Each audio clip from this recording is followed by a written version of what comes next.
This is a Film Stories original podcast. Hey, this is Joe Harris, writer of the X-Files comics. You're listening to the X-Cast.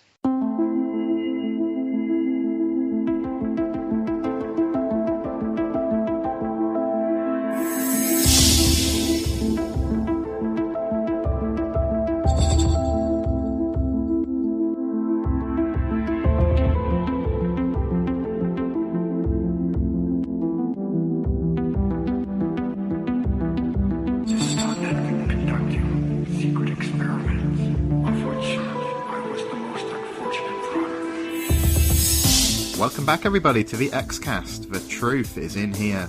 I'm your host today, Carl Sweeney, and today we're talking about the third episode of the third season, which is D.P.O. And joining me to discuss this episode is X-Cast team member Andrew Blaker. Hi, Andrew. Hey, Carl.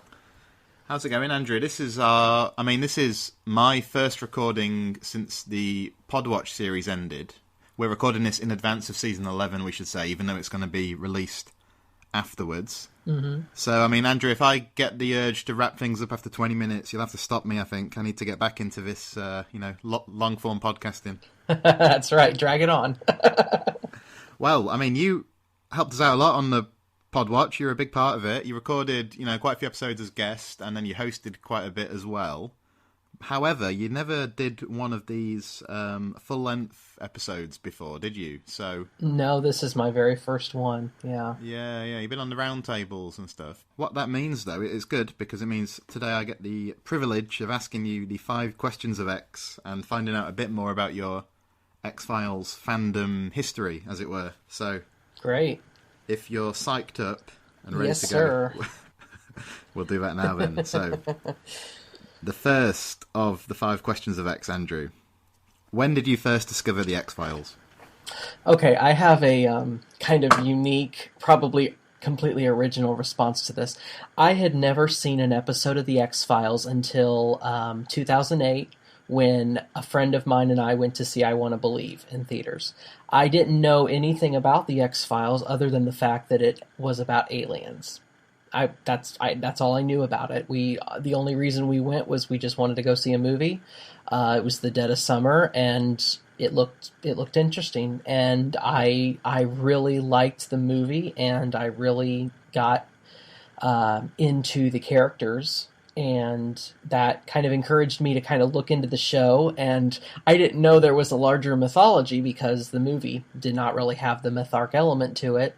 And so I started with season 3 thinking, oh, they're all just standalone episodes. So I kind of just jumped into the mythark in the middle of it and had to work my way back. But that was my very first exposure to it, and it encouraged me to seek out the show. And I was in high school at the time and pretty much just binged that all the way through and became a big fan.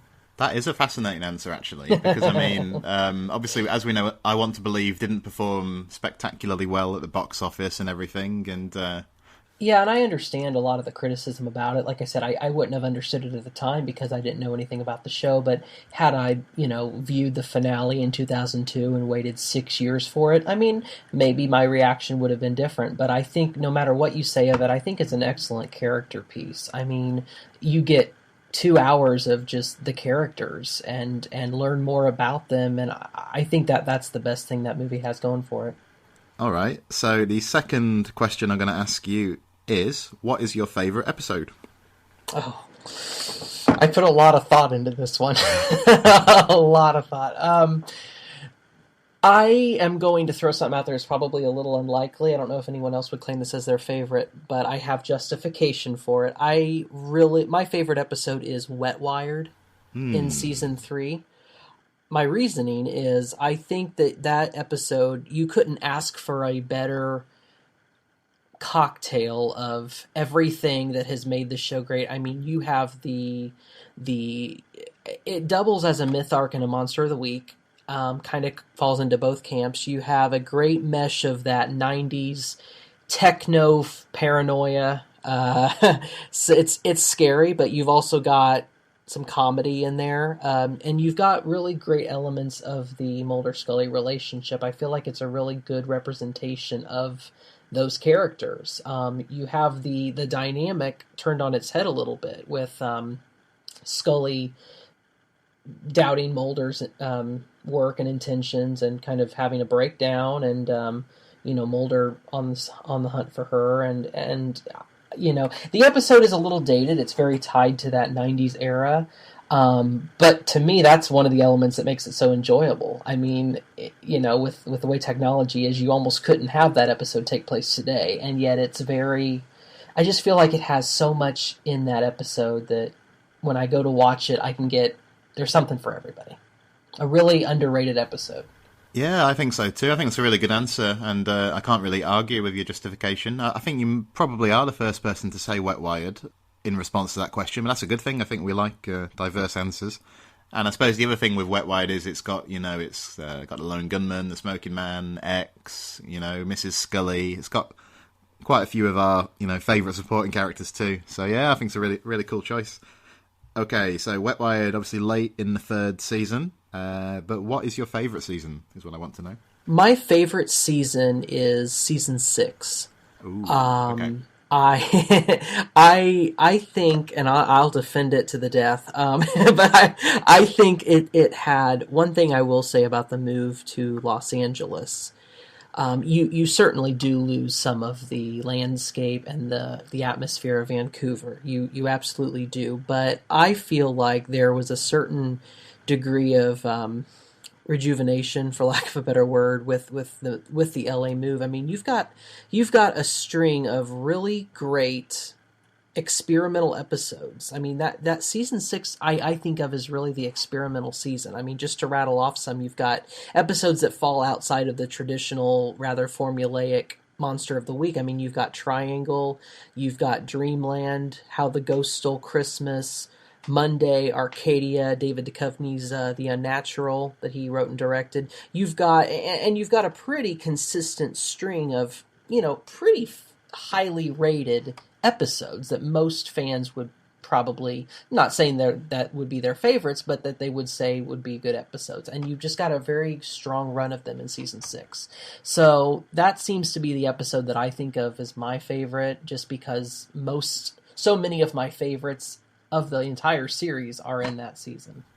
Yeah, the interesting thing about 6 then, I think we talked a little bit about this because we recorded some of the Podwatch episodes pertaining to season 6, didn't we, together? But yeah. And some of like the bread and butter X-File cases are not particularly impressive. So like you say, it's the kind of off the beaten path experimental stuff that stands out. Absolutely, yeah. Cool. So 4th question is, who's your favourite character from the series? Now, this can be one of the main two, obviously, it's Mulder and Scully, or anyone else. Anyone who's appeared, in the X-Files at any stage. Mm-hmm.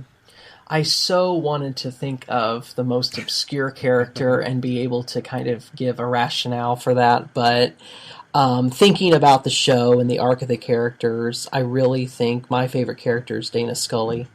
And I know that that's probably the 53rd guest that said that, but I think that it comes down to the skeptic and the believer, and I think that that's what made the show so successful. I mean, you can have plenty of other sci-fi paranormal shows, but when you have that dynamic, that's really what made it such a mainstream success. And I think she's got an excellent character arc throughout the show. And I really just do think the series is hers. I think it's her story. So I'd have to pick Dana Scully. Yeah, great stuff. Finally then, I think this is the hardest question to answer, so it's appropriately that it comes last. It's, what is your favourite moment from the show? And this can be as small a moment, as incidental a moment as you like. It can be anything you want. I narrowed it down to 2. Can I share 2? Go on then. Is that okay? Okay. Is one a runner-up, or are these joint first, or what? I mean, Andrew, tough choice. I know, it is a tough choice. All right, I'll give my first pick first. I guess my favorite series moment would have to be from the episode Triangle. That was the episode that was shot a la Alfred Hitchcock. Was it Rope? Was that the movie? Okay. Where everything was just one continuous take, or cleverly edited to make it look that way. And the shot of Scully running around the FBI, trying to find Skinner, trying to determine Mulder's whereabouts. You see her in a half a dozen locations with a half a dozen characters.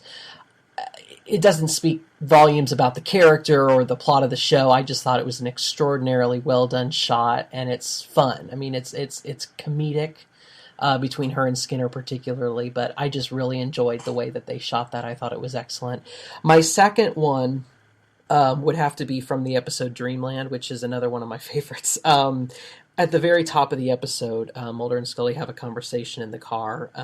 Something like, Scully's saying, we drive through these towns with families living their lives and, playing with their children, and we just keep on driving. And do you ever want to stop, get out of the damn car and live a life? And, he has to defend himself, and this is a normal life. I thought, and they're kind of joking, but I thought that was just a great moment, that it summed up their relationship so well, and yet it was kind of lighthearted. I love that scene. Great stuff. Great stuff.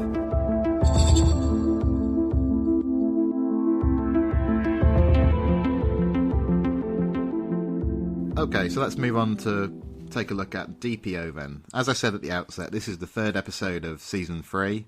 It originally aired in the United States on October the 6th, 1995. This episode was written by Howard Gordon and directed by Kim Manners, and this is the episode in which the agents travel to Oklahoma to investigate the death of a young man struck by lightning. Okay, Andrew, so over to you. Out of 10, where does this episode fall for you? What would you give it? I'll have to go with a 7.5. It's a good episode. I mean, it's not a bad episode. For me, it's just kind of... It's better than average, let me put it that way, and I think that that's largely because of the acting of the actors in it. But I guess my biggest criticism of it is there's not a lot of action. There's an awful lot of dialogue, and the story itself is a little thin for my liking.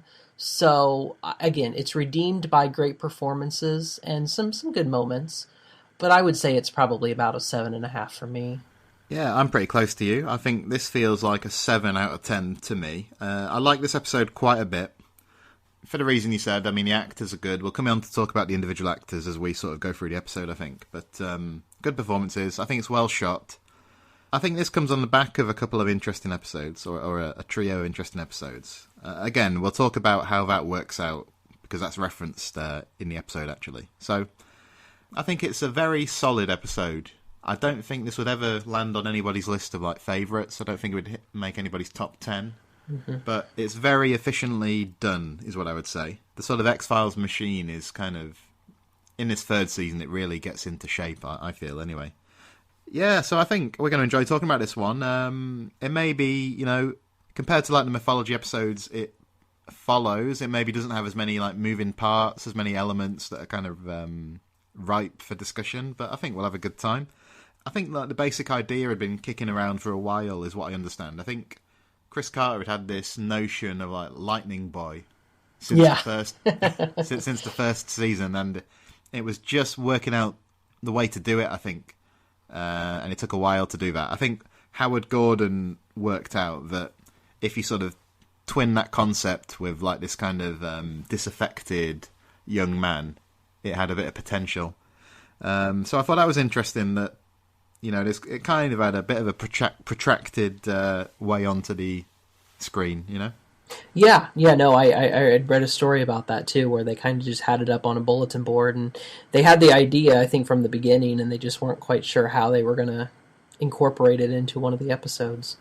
There was this kind of a sad story as well, which kind of attends this episode, which is that I think Kim Manners was directing, obviously, and he does his typical good job. Mm-hmm. But I believe a close friend of his was killed during the shoot. Nothing to do with the X-Files, but it happened at the time they were shooting the episode. Maybe there was some talk that he might need some time to kind of to deal with that, but he insisted on completing the episode. But yeah, I'd never heard that story before. I came across it when I was preparing for this podcast. I just thought that was kind of a sad thing to note. Yeah, wow, I didn't know that. Yeah. As for how highly regarded this episode is by the fans, let's have a look. I mean, so we're looking at the IMDb rating for this, which is 8.0 out of 10 from a total of 2,696 ratings at the time of recording. So the usual like caveats with IMDb. It does skew high, but that's not too bad. In terms of the season 3 episodes, this ranks 14th out of 24 on IMDb at the current time. So middle of the pack, just below halfway. Do you think that's kind of fair? I'd say so. I mean, like you said, in my book, when I say average X-Files episode, that doesn't really mean a bad thing. It mean it's competent, you know? I mean, it has a good story. I think there's something for whoever wants to get invested in the story, in the mystery and the characters. And it's fun to kind of revisit those episodes. Even if it's not one that's ranked as a all-time favorite for someone, it's at least something that, you know, it has a strong story, it makes sense, and the characters are identifiable. And one thing that I've always liked about the show is there are far more, in my view, there are far more episodes of the X-Files that are average or better than average than there are poor. Even if you don't love a story, you can revisit the episode and at least follow it, be entertained, and, you know, get something from it. So yeah, that's a fair rating, I think.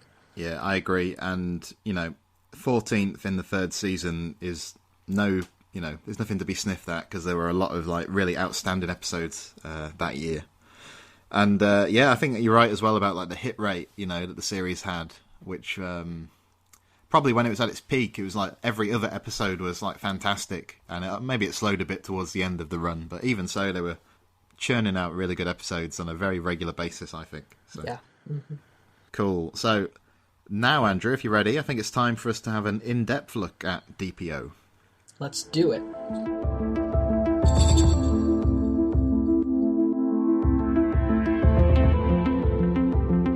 All right then. So it kicks off with the teaser, not surprisingly, and we're out in the car park to start with. I think I really like the first shot, which kind of is an overhead shot, which comes down to the car, and then we see the arcade, and then we're inside the arcade. And I don't know about you, Andrew. I mean, you're a bit younger than I am, but this just was a powerful blast of nostalgia seeing this 90s arcade. Right. I remember like some of the games and just being in places like that, you know. I mean, I don't know if that tallies with your experience at all or not. Well, not so much my experience, but I will tell you, the one thing I thought of right off the bat was Stranger Things. Yes. I mean, the season 2 is set. They have a lot of arcade scenes, and I had seen that just a month or so ago, and that's what I instantly thought of. I thought that's pretty cool that they're kind of, I mean, probably not an actual homage, but definitely some parallels there, and that's the first thing that popped to my mind. Oh, Stranger Things. Well, I mean, I think the video game that's being played here is Virtua Fighter 2, and I definitely remember playing those games, you know. Yeah. I think at one point you hear like the Sonic the Hedgehog music, which I didn't even know that Sonic the Hedgehog was an arcade game, so I don't know if it exactly is realistic there, but whatever. Yeah, I really enjoyed that setting anyway. Yep. So we get our first look at Darin, as we'll discover, played of course by Giovanni Ribisi. You know, there's this confrontation, isn't there, with the guy who was playing that Virtua Fighter game, and Darin wanted to have a go, and we see the first appearance of Zero, played by Jack Black, and he's kind of backing up his mate, Darin, and then the lights are out, a song kicks in, which the song's called Ring the Bells by a band called James. I don't know if you're familiar with that band at all. Again, kind of a 90s phenomenon, I guess. Yeah, I had not heard of them. Oh, no, well, they're actually from Manchester in the north of England, which is a place I spent a lot of time in, and they had a really big hit back in the 90s, a song called Sit Down, which just seemed to be everywhere on the radio at the time. And they had another one called She's a Star. So I'd never heard this song, you know, outside of the episode, but there's actually quite a lot of music in this episode, isn't there, in terms of like songs and so on.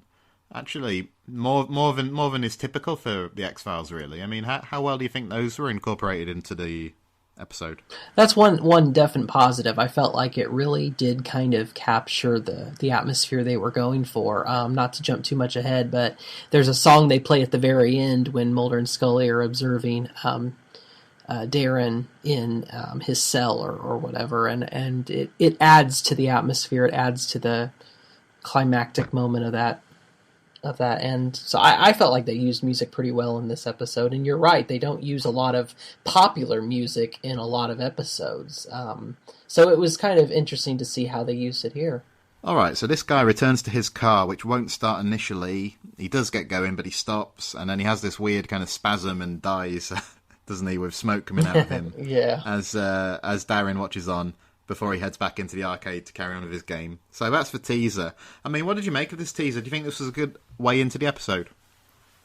I think so. It really, especially for the character of Darren, I felt like it kind of introduced the whole disaffected youth plot point, which is really what the episode hinges on. And I thought it was a strong teaser, absolutely. Yeah, I think it's a good one too. All right, so then after the title sequence, we're in kind of like I think it's a county building of some sort where Scully's performing an autopsy on the guy who's just bought the farm. And there's some discussion here about, it appears to be a death by lightning bolt, but there's been a statistically improbable amount of death by lightning in this area of late, we discover. And then this is the moment when the sheriff turns up, Sheriff Teller, played by an actor called Ernie Lively. And I remember talking about D.P.O. on the Podwatch with Clara Cook, and I know she had quite an amusing take on this sheriff, and that he was basically jealous of all the guys who were working in the observatory producing lightning. What did you think of the sheriff? Because he's one of a long line of disagreeable local law enforcement figures we encounter, or Mulder and Scully encounter on the X-Files, wasn't he? Yeah, he really was, and I was a little puzzled too about exactly what his beef was. I mean, he was very mouthy, and I don't know. I know one thing has been in real life as well as the show, the whole local police versus FBI, territorial kind of thing. But I didn't really understand what warranted his rather strong reaction to them right off the bat. But like Clara said, it makes perfect sense. His scientific career was thwarted early on, and he doesn't get to make lightning. But it's the best I can think of as to why he's just goes out of his way to make it trouble for them. Yeah, he's argumentative from the get-go, isn't he? He doesn't even gradually, take a dislike to them. It's immediate. He mentions the fact that we make lightning in this area, and we hear about this local observatory, which I thought was an interesting kind of off-screen presence in this episode. So there's a lot of lightning in the area. In terms of this guy's attitude with Scully, did you detect any sort of sense of sexism there? Do you think that's what was going on? Because he didn't seem to direct his ire at Mulder as much, did he? No, he really didn't. It was, I think it's very possible. I mean, he's kind of portrayed that way as that sort of character, very Oklahoma, good old boy. But I don't know. It came off that way. I'm just thinking of another episode now, and I'm not going to probably remember the name of it. But there was another episode where the sexism against her was extraordinarily on the nose, and to the point where he couldn't believe that a woman was going to do the autopsy. What episode was that? Well, I think that might be Too Shy. Yes, yeah, that's it. Too Shy. Yeah, because that was just shortly after this one aired, and I remember thinking that was, it definitely almost came up as a PSA for sexism in law enforcement, because it certainly exists, don't get me wrong, but it was very, very pointed. And so this was a little more subtle, I felt, but I kind of expected them to go into some reasons maybe and soften him up a little bit as to maybe why he was so hostile, but they never did. So I don't know. It's an interesting character choice, and it works. It's certainly believable. I felt like in other episodes where you have that outward hostility, you kind of get some reasons as to why, and they eventually warm to, the truth of, what they're trying to discover. In this case, it's just the character.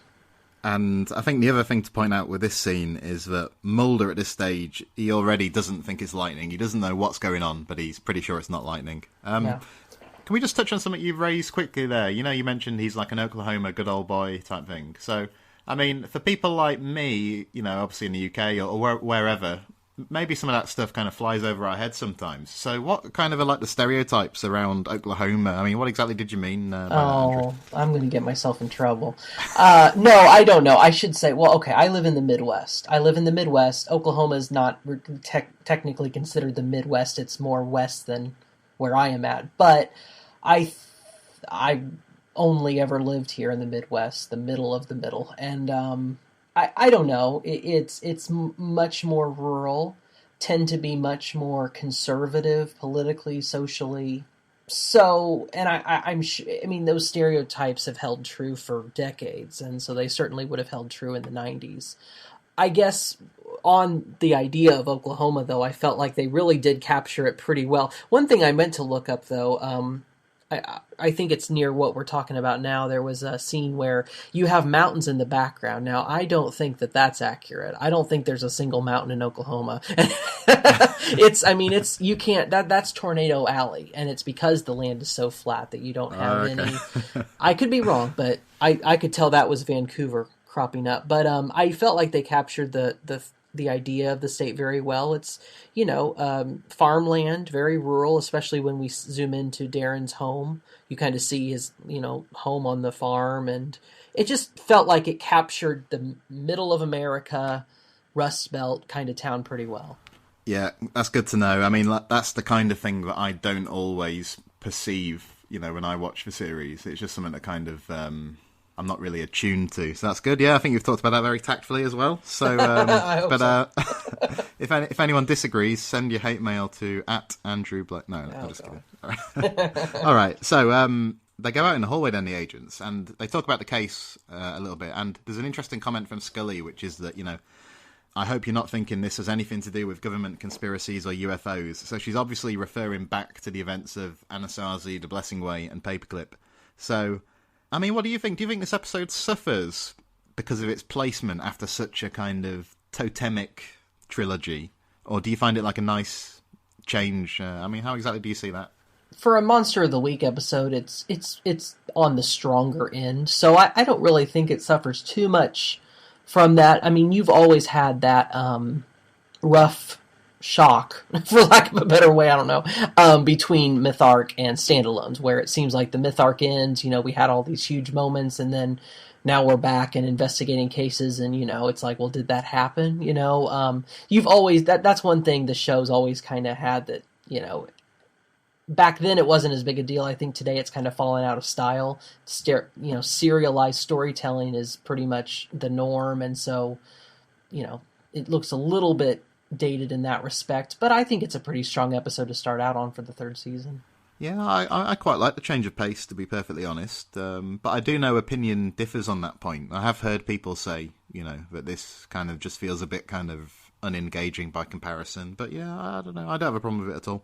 I think the upshot of this hallway scene is that Mulder wants to go out and see the crime scene, basically, the car park, so that's where they go. They eventually go inside the arcade because they sort of suss out that this was the only business that would have been open at the time of the death, So they go in and they interview Zero, Jack Black.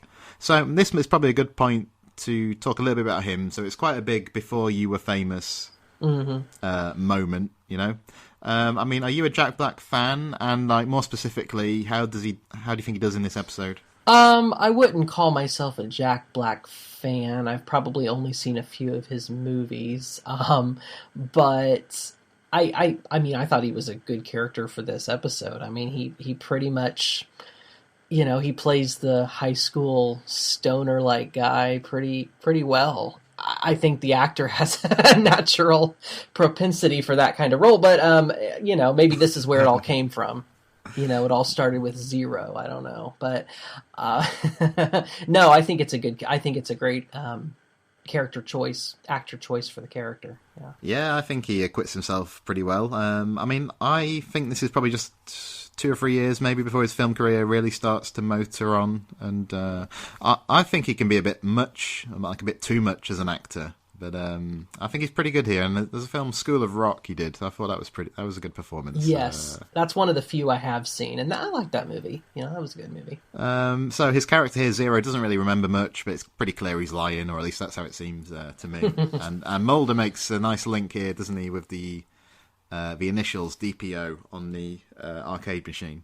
Mm-hmm. Which he links to Darren. His name is on the file as one of the previous victims. So that leads them to the car garage where Darren works, and we see the introduction of Mrs. Kavit, Sharon Kavit. Mm-hmm. We find out she's the wife of his boss, and it's very clear, isn't it, from the get-go that he's infatuated with her. Oh, yeah. And then her husband arrives. His name is Frank, and he sort of tells Darren the FBI are coming. So, again, this is another Before You Were Famous thing, because Giovanni Ribisi plays, D.P.O. plays Darren. I think it really captures, like, the slack-jawed, passive nature of this character pretty effectively, to be honest. I mean, what do you think of his performance here as a whole? I think it really would have been a different episode if they probably hadn't had him as the actor. I thought he did really great work in there. And he captures that emotional volatility really well. There's a scene later in the episode where he starts yelling, and it kind of goes 0 to 60 in terms of, at first you think, oh, it's a little overdone, the character, not the acting, but the character is a little extreme, but then you realize, it's an extreme character, and it's lightning's the metaphor for it, sets off his temper, sets off his emotions, and I felt like Giovanni Ribisi channeled that really well. Yeah, and in terms of like 90s TV, I think the thing I also think of him from around this time, he had a kind of recurring role on the sitcom Friends as the brother, I think it was, of Phoebe, one of the main characters on that show.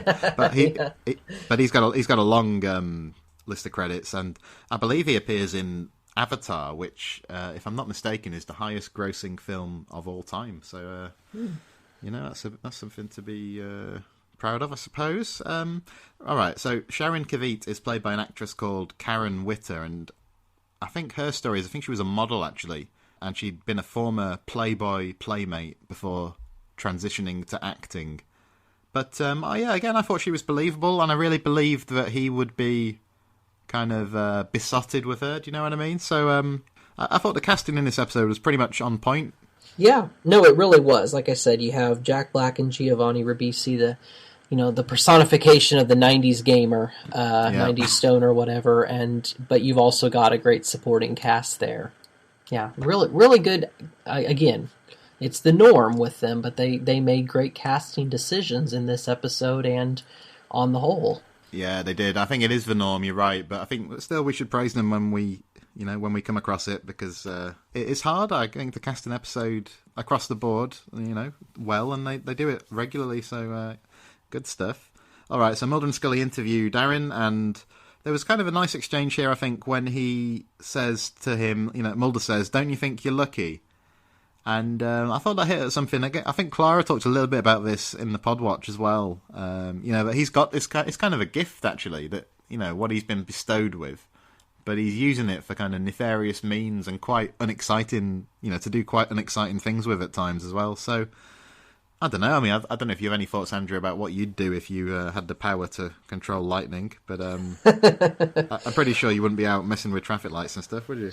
No, I wouldn't, but I will say that's one of my favorite scenes in this episode. Just, it captures that, he's bored, and he's got this extraordinary power, so he's going to sit on this, abandoned billboard sign and just mess with traffic signals. A very busy road for rural Oklahoma, might I add, too. But then again, but I thought that was a great storytelling effect there. I don't know. It summed up the character. It summed up the atmosphere pretty well. But this scene where Mulder interviews him, it's got the interesting moment as well where Mulder's cell phone overheats. Obviously, Darren's behind that. Then we see his house, and we meet Darren's mother, and she's this quite abrasive character. She's a charming woman. What are you talking about? I completely concur, obviously. She's watching TV, isn't she? And Darren's changing the TV remotely, which was fun, I thought. Again, one of the lines here that jumped out at me was, at least they're on TV, so it's like, in her mind, getting on the television is like you made something of your life. I'm not sure that's the best parenting I've ever seen on TV, but there we go. No. I mean, did like the portrayal of his home life, as it's conveyed here, did that strike you as quite convincing? Because I like that aspect of the episode. I thought it sort of rang true. Yeah, I mean, and they revealed just enough to get you like, oh yeah, I can see where he'd come from that environment as a troubled kid. Does he have a father? Is there, we don't know. And it ultimately doesn't matter, but what it does is it, sets up the atmosphere as, it's a dysfunctional home, and at least the relationship between mother and son is rather caustic. Yeah. And no, I like I said, I felt like it kind of captured the place and the time and everything really well. And you get just enough so you understand that, okay, he's got some problems and you want to know more, but it's enough just to function as a storytelling part. And, you just take it for what it is. But I thought it was really well done. Yeah. And it's not like too much, is it? It's not like she's overly, abusive to him or whatever, but it's done to a point that, that is convincing, and it's not sort of, I don't know what the word is. It's not too exploitative. Maybe that's not the right word. Do you know what I mean? It's not laboured, I suppose. No, it's not. It's enough to it does its purpose, and then ultimately you move on. But it does a good job of giving a snapshot of what it might be at home. So Zero turns up. They talk a bit about the FBI, and then they're off into the field where we get the line, "I'm in the mood for a barbecue," and there's obviously there's cattle around and so on. Zero runs off, and Jack Black does a pretty impressive fall down the hill as Darren summons for lightning, and Zero has to come back, and sort of Darren's out cold, or he's out on the floor anyway, and it's like, are you okay, man? So, I mean, this scene and, kind of a special effects showcase, I think, and what I understand is there was some kind of lightning machine they sort of rigged up, which had to be buried underground, and then they would use things like mirrors to get the effect they wanted. So, I mean, what did you think of this episode from like a special effects standpoint? I thought it was really well done. I mean, that's a pretty rough, tough sequence that you've got there with all the lightning and everything. But I felt like it really, that's how lightning looks. I mean, it's like this extremely powerful, bright volt of electricity, and yet, when you're watching it in the sky, you don't see where it ends. And I don't know, it just really. I felt like of the effects that you get in some other episodes, they're pretty good here. Yeah, I thought they held up well, actually. Yeah, I couldn't remember exactly how they, I wasn't sure how they would hold up on a rewatch, but yeah, I think pretty well is the answer. Mm-hmm. All right, so the next day, 3 dead cows. The sheriff is pretty emphatic here, I think. Your business here is finished. Oh, yeah. And to be fair, Scully at the time agrees with him. But Mulder picks up a bit of evidence of like a footprint, which leads us to a forensic lab. So Scully's ascertained that it's a size 8.5 shoe. And I think the key thing, though, is, she also finds a bit of evidence of antifreeze from the scene, which obviously because of the link to the garage, she links that back to Darren, because we know he works at Frank's garage, obviously. Mm-hmm. And then it's that great scene we've already kind of touched on a bit with Darren messing with the traffic lights. So yeah, I think we're both in agreement. I think it's one of the maybe it is the best sequence of the episode. I'm not really sure, but it's one of the standouts anyway. Mm-hmm. Zero's talking about we should get out of here. We should go to Las Vegas and stuff like that. And Darren's no, not without Mrs. Kavit. So he's kind of deluded, isn't he? He's got this kind of fixation on her. And again, it's kind of what Clara was saying to me on the pod watch. He could be doing anything really, but because he's got this unattainable fantasy, he's kind of rooted where he is. It's kind of sad, really, isn't it? Yeah, it is. And at first, I remember not knowing ultimately the whole plot or how the episode would unfold. You kind of wondering. I was wondering why. What was the attraction? Why was it that one woman he was so fixated on? Which, not to jump ahead, but we get some more reasoning into who she is and how their relationship transpired. But no, I mean, like you said, I felt like it's really, really good character and really good acting makes it all the more convincing. And another line here that I thought was worth mentioning is when he says, "I'm going to show her just how special I am." So I think it's this idea of like, how special is Darren? Is he special at all? Mm-hmm. Which kind of runs through the episode. And it's at the third time of asking that he causes the collision that he's been trying to kind of engineer. And yeah, I think this is a really good, like, low-tech way to sort of demonstrate his power. Do you know what I mean? Because you don't need a lot of special effects, but you can. It gets the message across powerfully, I think. And he has such. I mean, he takes such delight in it, and that's what makes it, kind of sociopathic in a way. But it's believable. It's believable, and that just kind of adds to the meat of the character, I think. Yeah, definitely. Really enjoyed that sequence personally. So then it's back at his house where they're talking to his mother, and again, Darren ain't worth much, but he wouldn't hurt a soul. It's not too much. It's that sort of hits the sweet spot. I think that line. She does like she is his mother. She's not a complete caricature, right? And then we see Darren's room. So a pretty convincing evocation of a teenager's bedroom. I think. Yeah. They manage to match up his shoe size, and they find a yearbook photo of Sharon. And Mulder has kind of realised that she shares the surname of, the guy who runs the garage, I think. So he's putting the pieces together. Mm-hmm. All right, and then it's back onto the road, isn't it? Because they sort of... Frank turns up to clear the road, I think, is the impression we get. To kind of clear the accident site up. But then he starts to suffer this intense pain with Darren watching on, obviously. He needs medical help, clearly. Zero is like, let's get out of there. Somehow Darren's able to stop the defibrillators from working, but he's able to jumpstart Frank by hand, and again, the references to television, because it's like, I've seen how they do this on TV. So I enjoyed the way he kind of toyed with Frank in this scene, I think. Yeah. No, I mean, he's just, he's is he evil or is he not? And it kind of sets up that tension between, like I said, borderline psychotic versus... emotionally troubled, Yeah, well, I suppose the fact that he's not taking the opportunity to, like, kill him outright at this stage means that the sort of drama stays on the more of a small scale and it doesn't escalate too much. Right. That was an interesting choice, though, versus just killing him right off, which he certainly could have done, and, It sort of reminds me of the way, I mean, I'm not saying I did this, but I'm saying that, like, kids sometimes will, like, play with insects or something, and they'll sort of pluck the legs off or whatever, and just something about that kind of, I don't know if it's morbidness or something, the kind of, the way he's interacting with Frank here, and the way he's kind of, he sort of holds his life in his hands, but he backs off. Right. Yeah, I thought it added something interesting to the episode, yeah. Okay, and then we get to the hospital setting, which is going to form quite a bit of the rest of the episode. I think Mulder's trying to get a bit of information out of Sharon at this stage, but she won't answer. She wants to see her husband. They end up looking at Darren's charts from, like, a few months ago. They find this, like, chemical imbalance, something to do with electrolytes. I mean, I can't vouch for the sort of scientific accuracy, but it all sounded impressive enough to me. And it's when Mulder has his, like, what if moment, Scully, what if? And it ends up with, I'm saying that he is lightning. So, I mean, I love Mulder's, like, intuitive leaps. I think they're always a real highlight when they come along. Would you agree?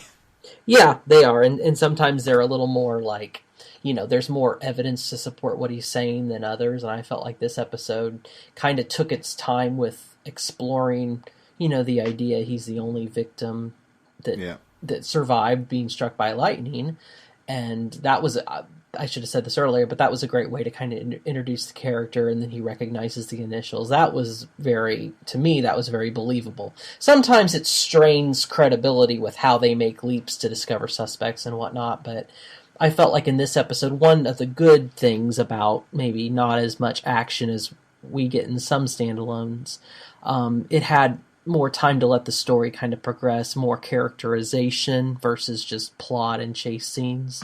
And I felt like in this case, it paid off in the end.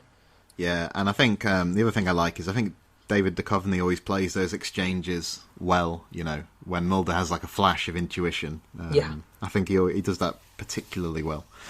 All right, so they decide basically they've got to pick up Darren, so they go to his house. He's angry, he doesn't want to talk. This is when they kind of buttonhole him out on the field, he's pretty angry at this stage. They take him to jail. I think Scully tries to interrogate him, but he's kind of stonewalling. He's not really giving much up. Mulder's developed the theory that he kind of set the whole thing up with Frank, Frank's collapse and so on. Scully wants to run, Mulder wants to run tests, sorry, but Scully's like, no, we haven't got the time, we haven't got the capability. So I suppose maybe that's the point of the episode where maybe that aspect is a bit kind of forced, that they just can't do the tests. But I think I kind of will let that slide, you know. All right, so this is the backstory then afterwards that you were referring to, I think, when they go to see Sharon, and she's a teacher. She used to teach him like remedial reading. It was obvious that he had a crush on her, but she felt a bit of pity for him, I think is the implication. But she also got him a job, you know. She facilitated him working at the garage, but then she started getting these weird phone calls. And apparently he told her he had powers, but she was kind of too scared to tell everybody. But Scully kind of says, oh, well, you're safe as long as you testify for us. Yeah, I thought this was quite a well-observed little scene, you know, and it kind of sketches out the details of like their relationship, again, in a quite a believable way, I think. Yeah, no, I felt like it gave a good, you know, rationale, I guess, for, you know, characters placed in the certain time and place where he would be drawn to the, you know, Mrs. Kavit as a, you know, remedial reading teacher. You know, she works a lot one-on-one with him, and had the opportunity for him to kind of develop this crush or infatuation or whatever on her.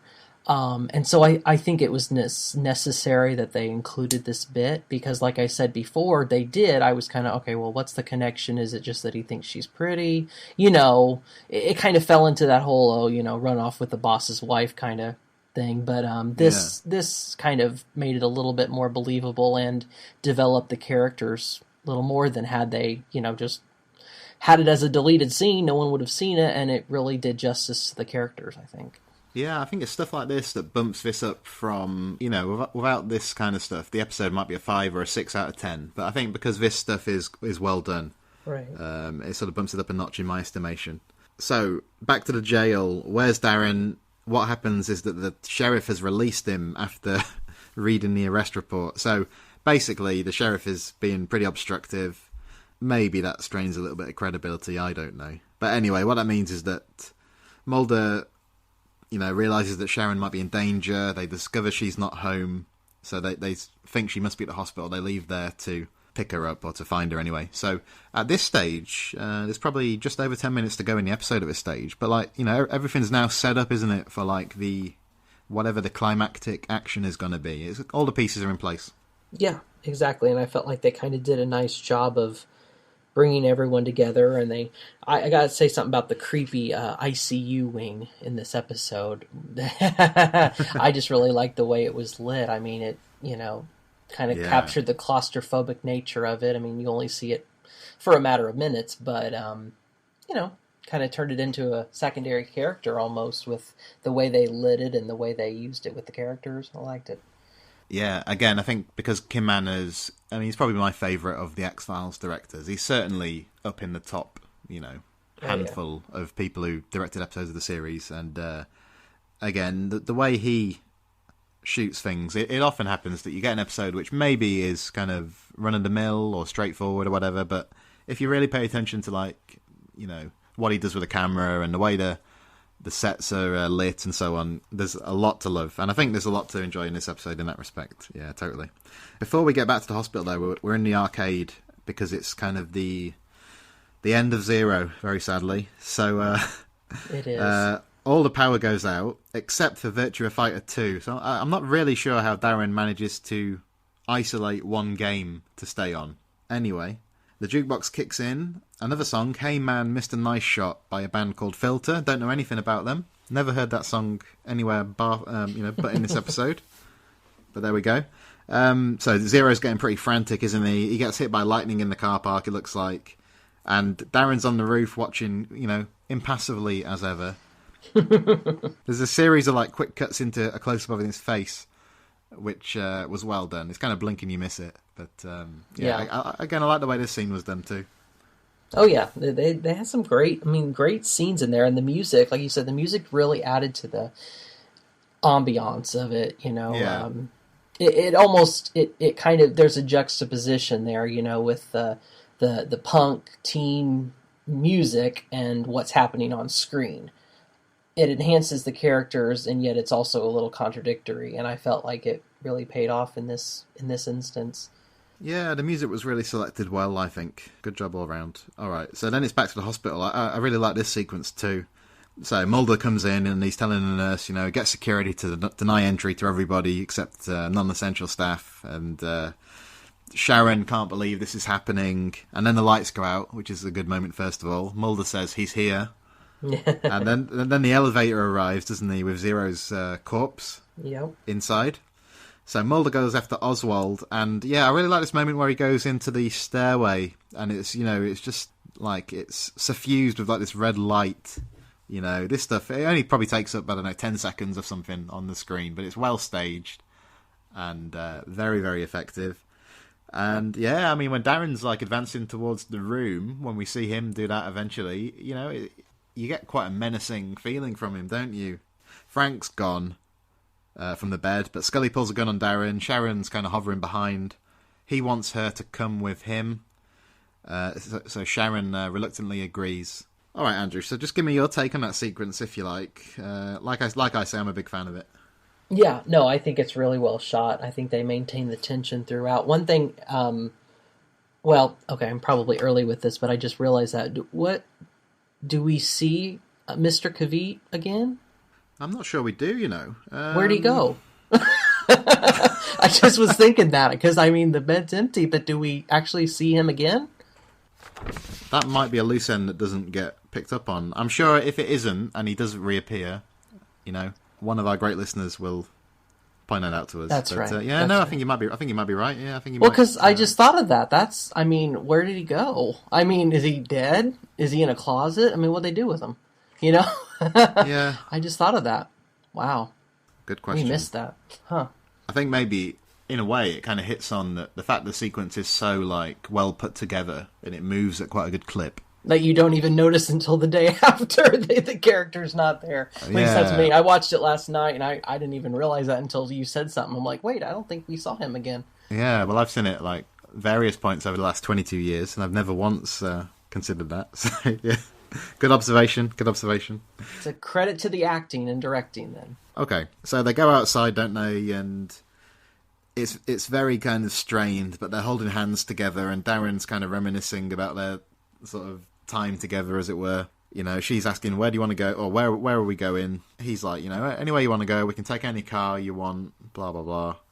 The sheriff arrives, good old Sheriff Teller, and Sharon like flees, doesn't she? Darren runs from the sheriff chases after him, so there's a bit of urgency to the proceedings. Mulder picks up Sharon, he kind of apprehends her. Darren's looking for her still, obviously. So there's this kind of like face-off, isn't there, between the sheriff and Darren? He's angry. Yeah. The wind's picking up. The sheriff gets zapped. He's down. There's another lightning strike to Darren.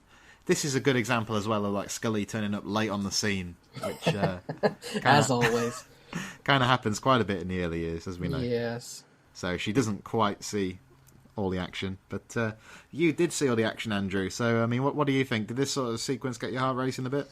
Yeah, I thought it was really good. One thing I wanted to see I was interested to see what they would end up doing with the sheriff, but like you said, there was no.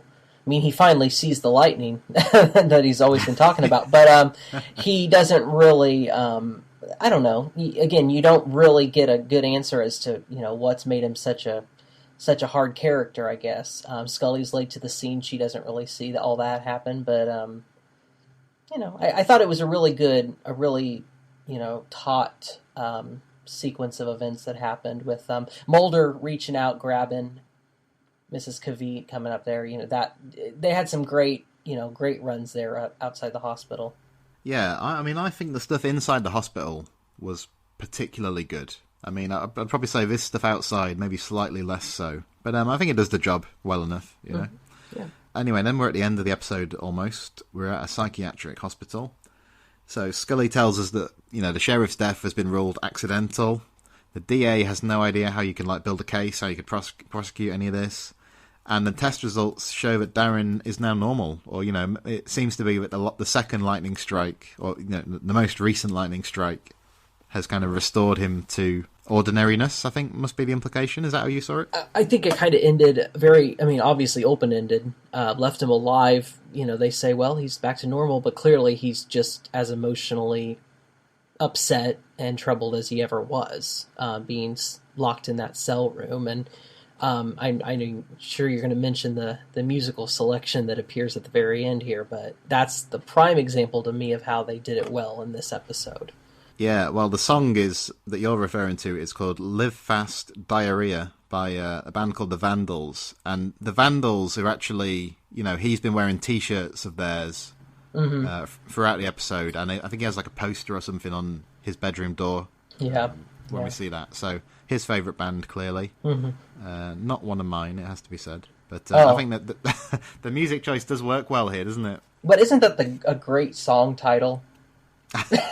I mean, who doesn't want to listen to that? But no, it's definitely the best song title that includes the word diarrhea I can think of. Yeah, exactly. No, I thought it was really good, though. It kind of, captured him real, and he's just got that deadpan look, staring off at Mulder and Scully looking in through the window, and it's the frantic tone of that song against the images flashing on the TV screen, and I really liked how it ended. Really did. Yeah, it's a great little ending, I think. He's watching TV, very, very passive, especially even by his standards, I would say. Mm-hmm. And channels are flicking around, and Chris Carter's credit kind of appears, his executive producer credit appears. Wasn't that neat? I'd forgotten that was done. I just rewatched it the other night, and I'd forgotten they'd done that, but I thought that was really smart. I mean, it has nothing to do with the plot, but I just really liked that. I thought it was really well done and cool style there. Maybe it's even like a little early in the series for them to be putting in these like postmodern touches. Oh yeah. They start doing stuff like that a lot more later on, but this is quite early for that kind of thing, isn't it? Yeah, they were ahead of their time.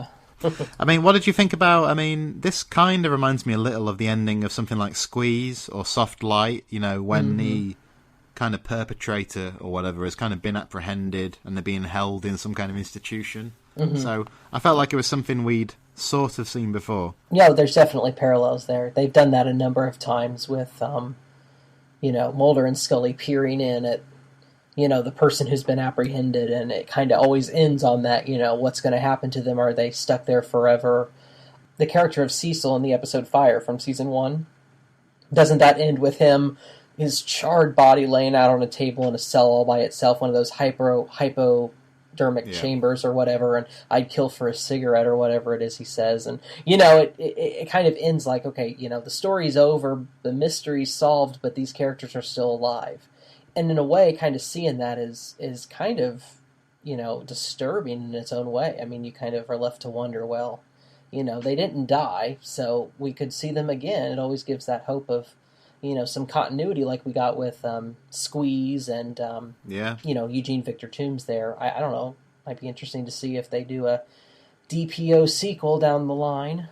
Well, obviously, as I said at the beginning, we're recording this before seeing season 11. We don't believe there's going to be a D.P.O. sequel, but you never know. But if there is, you heard it here first. It makes you wonder, though, what kind of life Darren would be leading, 20-odd years on. You'd imagine he's just kind of got some very mundane existence. If he's been released, I assume he has. I don't know. Where do you see him in 2017, 2018? He could be a lot more dangerous, too. A lot more angrier, a lot more emotionally disturbed, and more dangerous. It'd be interesting. Yeah, he might be one of those guys who's kind of raging against the world and how it's treated him and stuff. Yeah, that's an interesting one to ponder. All right, Andrew. I'll just throw it over to you for final thoughts on the episode. I think we've had a good time there, kind of going over it. Yeah, there's a lot to like in it, and for me, the strengths of the episode are definitely the actors. It's got a great cast, and primarily a great performance by Giovanni Ribisi as Darren Patrick Oswald. Got some good rapport with Mulder and Scully in it, some good funny moments as well. It's a competent episode, and I don't mean that in a derogatory way. It's not a favorite of mine. But it works. It makes sense, and it flows, and it's interesting. It's got some great stylistic effects, and this, special effects sequences are better than they could have been. So, I think overall it's a very strong episode, and there's a lot to unpack here. Thanks, Andrew, for helping me break it down. But your ordeal is just about to begin, really, because now I'm going to hit you with the X quiz, if you're ready for that. Oh, all right. Let's do it.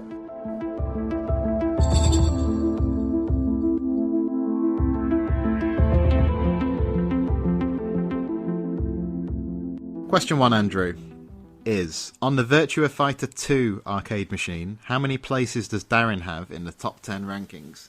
Oh, like 8? Is that your final answer? Yeah, we'll say 8. I'm afraid the answer is all 10. All 10, okay. All 10. Bad start, Andrew. I'm sorry. Well, what can you expect? Plenty of time to turn it around. All right. According to Scully, roughly how many people die from lightning strikes every year in the United States? Oh, man.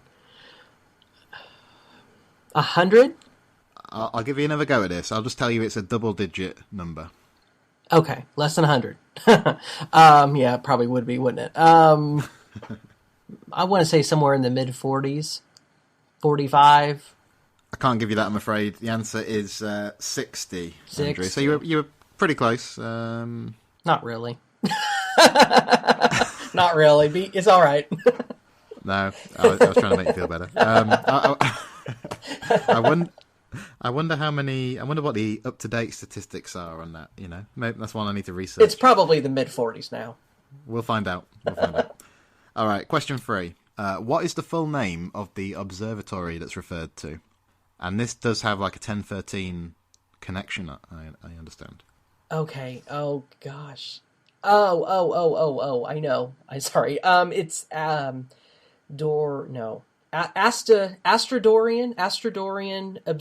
Lightning Observatory? Yeah, close enough. I think it's the Astrodorian Lightning Observatory. Yeah. Okay. So, I mean, that's obviously close enough. Do you know what the 1013 link is there? Was it it's a staff person on the show, isn't it? The last name, Astrodorian, someone that worked on the show? Yeah, I want to say Chris Carter's assistant, but even if that's not exactly right, I think it's something in that kind of capacity. Mm-hmm. I think her surname was Astrodorian, so it's a nice little nod to that, I believe. Good, Yeah. So you're off the mark. 1 point on the quiz. Ooh, question 4. All right, so what time was Jack Hammond's dead body found by the police? So he's the guy who's killed in the teaser, basically. And there is a reference to what time he was discovered. If you I'll tell you what, I'll give you, if you can get within the nearest half hour, I'll give you it. Oh, I don't know. I see. It's the times, the timestamps and things that I am never been good at. I apparently just don't pay that much attention to those. I should, but I think it was, I don't know. We'll say around 7:30 a.m. No, actually, I believe the time they say is 17 minutes past midnight. Oh, it wasn't the next morning. Okay. The police were pretty sharp on getting there, actually.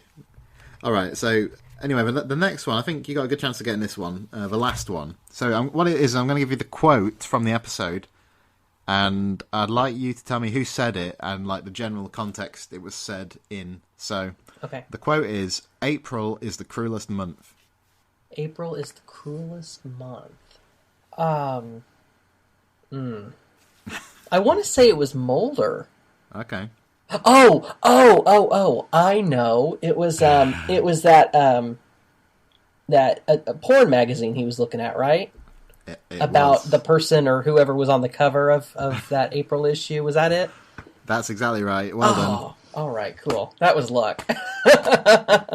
Yeah, so it's Mulder in Darren's bedroom looking at the Dirty magazine. I didn't quite catch what the magazine exactly was. I don't know if we saw the title or not. But Fox Standards and Practices, you can. Yeah. And what did he find?